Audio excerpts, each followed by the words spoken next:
Geneva. Reuters. Antigua and Barbuda asked the United States on Friday to settle a decade-old trade dispute to help the Caribbean country pay the $250 million cost of recovery from Hurricane Irma, which completely decimated the island of Barbuda.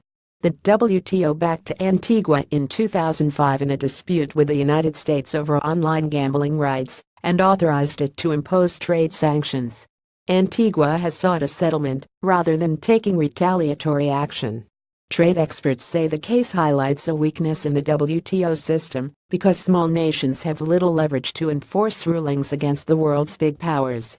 There would be no better time than now for the United States to settle this long-running issue which mars an otherwise friendly relationship between our two countries that has existed for generations. Antiguan Ambassador Ronald Sanders told the World Trade Organization's dispute settlement body. In 2013, Antigua toughened its stance, floating the possibility of setting up a state-sponsored website to download Hollywood movies and US-made computer software, a way of clawing back its trade losses from US-owned intellectual property rights. We have not done so because we have too high regard for the US owners of intellectual property who have contributed much to the enjoyment and advancement of the world, Sanders told the WTO meeting. Antigua's trade losses amounted to over $200 million, and it had rejected a U.S. offer that did not amount to $2 million, less than it spent on the entire trade dispute, Sanders said in his statement, which he provided to Reuters. Therefore, while the trade revenues losses to my small country is almost 20% of our gross domestic product, settling with us would represent only 0.0011% of 1 year of the GDP of the United States.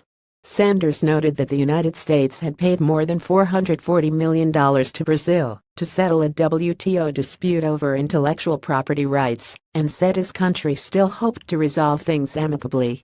It would be very regrettable if tiny Antigua and Barbuda were compelled to be the first country to have to suspend payment of U.S. intellectual property rights despite its best efforts to reach a settlement with the U.S., its largest and richest neighbor to whom it has always been, and remains, a friend. The U.S. response to Sanders at the Closet-or WTO meeting was not immediately made available. Reporting by Tom Miles, editing by Larry King and Hugh Lawson. Standards Thomson. Reuters. Trust Principles.